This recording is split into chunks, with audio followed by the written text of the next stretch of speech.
사사기 18장. 그때에는 이스라엘의 왕이 없었습니다.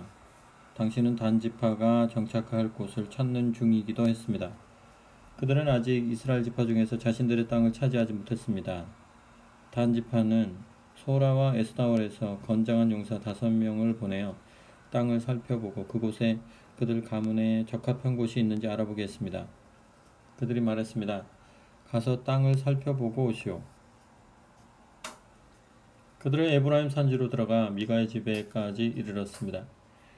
그곳에 진을 치고 밤을 지냈습니다. 미가의 집에 가까이 갔을 때 그들은 젊은 레위인의 목소리를 알아들었습니다. 그들이 소리나는 쪽으로 가서 그에게 말했습니다. 도대체 당신이 어떻게 여기까지 왔습니까? 어찌된 일입니까? 여기서 무엇을 하고 있습니까? 그가 말했습니다. 어쩌다 보니 그렇게 되었습니다. 미가가 저를 고용하여 자기 집의 제사장으로 삼았습니다. 그들이 말했습니다. 그거 잘 됐군요.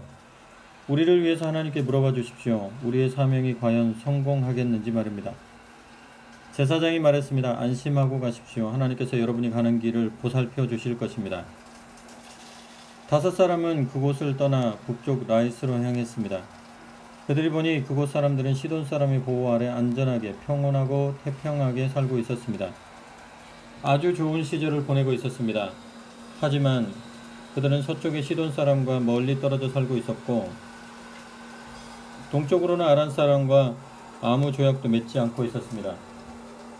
5사람이 소라와 에스타올로 돌아가자 그들의 형제들이 물었습니다. 그곳 사정이 어떻소? 그들이 말했습니다. 어서 가서 그들을 칩시다. 우리가 그 땅을 살펴보았는데 정말 좋은 땅입니다. 팔짱만 끼고 앉아있을 셈입니까? 꾸물거리지 말고 쳐들어가서 정복합시다.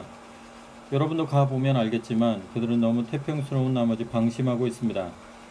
드넓게 펼쳐진 땅, 여러분이 찾던 모든 것이 다 있는 땅을 하나님께서 여러분에게 넘겨주실 것입니다. 단지파 사람 600명이 완전 무장하고 소라와 에스타올을 떠났습니다. 가는 길에 그들은 유다 땅 기럇 여아림에 진을 쳤습니다. 그래서 그곳이 오늘까지 단의 진이라고 불리는데 기럇 여아림 바로 서쪽이었습니다. 거기서 그들은 에브라임 산지로 진행하여 미가의 집에 이르렀습니다. 전에 라이스 땅을 정탐했던 5사람이 동료들에게 말했습니다. 이 집안에 에봇과 드라빔 우상과 주조에 만든 신상이 있다는 것을 알고 있어. 어떻게 생각하시오? 그걸 어떻게 해보지 않겠소? 그래서 그들은 길에서 벗어나 미가의 집안에 있는 젊은 레위인의 집으로 가서 그에게 안부를 물었습니다. 중무장한 단지파 사람 600명이 문 입구를 지키고 있는 동안 그 땅을 살펴보러 갔던 정탐꾼 5명이 안으로 들어가 새긴 우상과 에봇과 드라빔 우상과 신상을 챙겼습니다. 제사장은 600명의 무장한 군인들과 함께 문 입구에 서 있었습니다. 5사람이 미가의 집에 들어가서 새긴 우상과 에봇과 드라빔 우상과 신상을 가져가려고 하자 제사장이 그들에게 말했습니다. 지금 뭐 하는 겁니까? 그들이 그에게 말했습니다. 쉿! 아무 소리 마시오. 우리와 함께 갑시다. 우리의 어른과 제사장이 되어주시오. 한 사람의 제사장이 되는 것과 이스라엘의 한 지파와 그 가문 전체의 제사장이 되는 것 중에 어느 쪽이 더 중요한 일이겠소?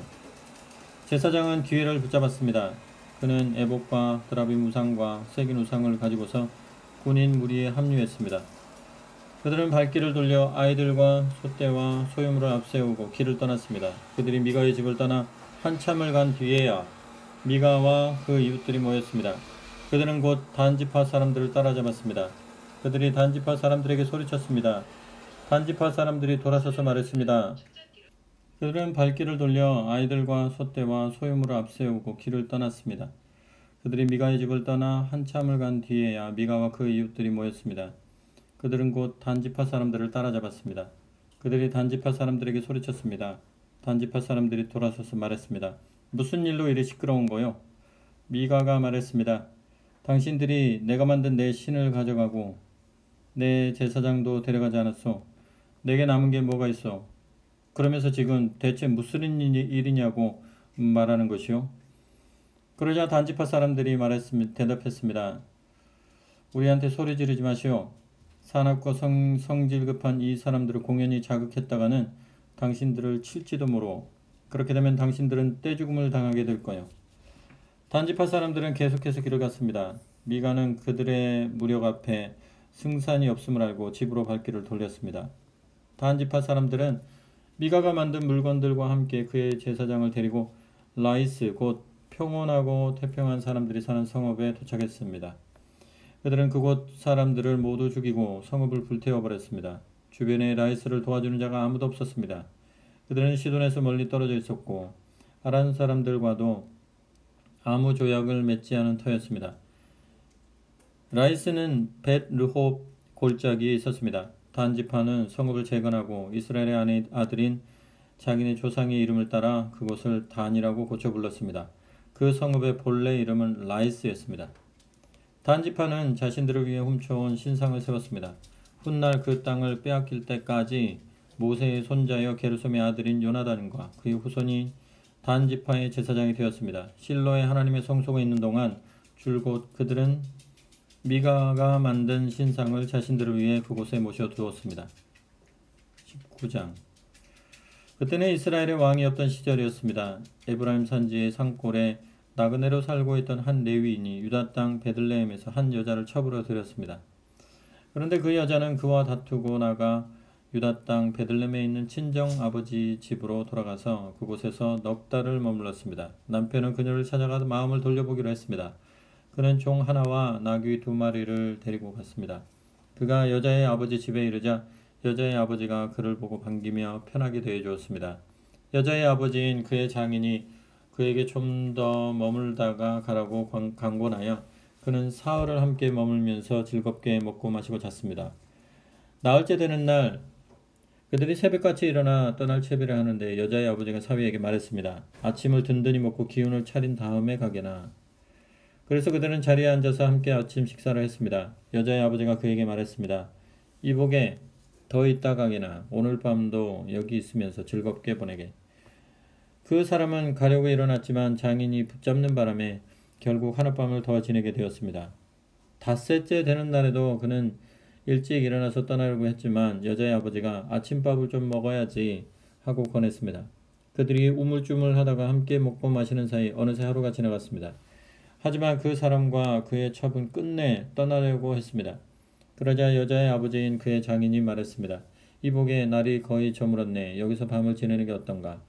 해가 얼마 남지 않았으니 하룻밤 더 머물면서 즐겁게 보내게. 내일 일찍 출발하면 되지 않겠나?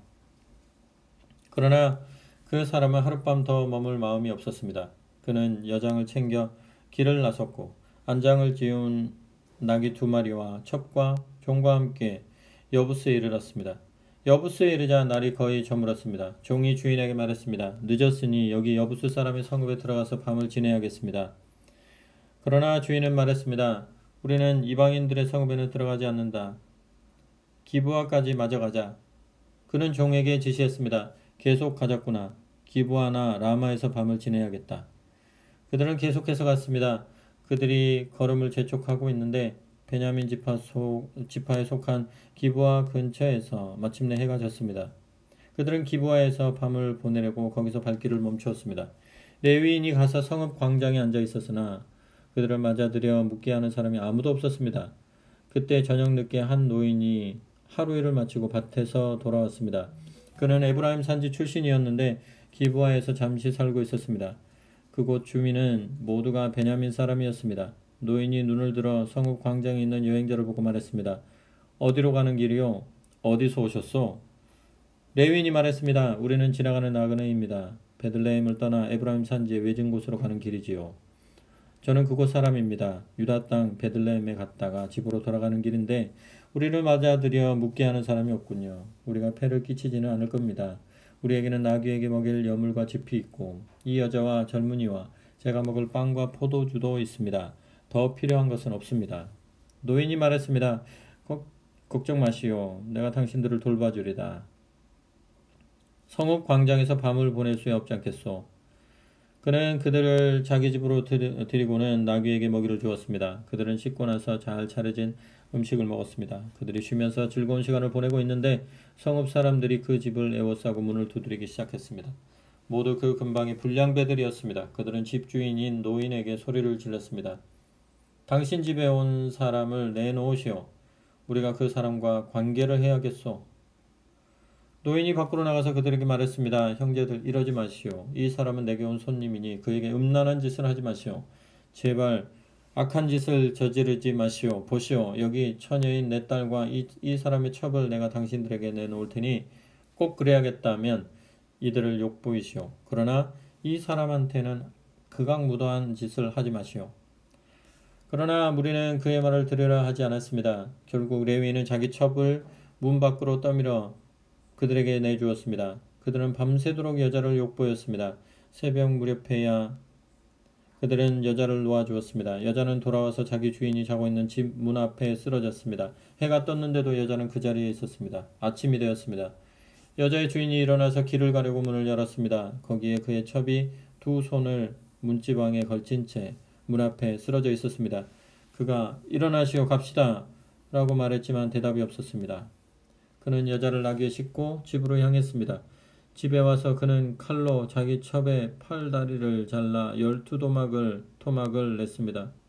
그는 토막 낸 것을 이스라엘 땅 전역에 보냈습니다. 그리고 사람들을 보내면서 이렇게 일러주었습니다. 이스라엘 모든 사람에게 말하시오. 이스라엘 자손이 이집트 땅에서 올라온 이래로 지금까지 이런 일이 한 번이라도 있었습니까? 이 일을 깊이 생각하고 논의해 주십시오. 무슨 조치든 취해 주십시오.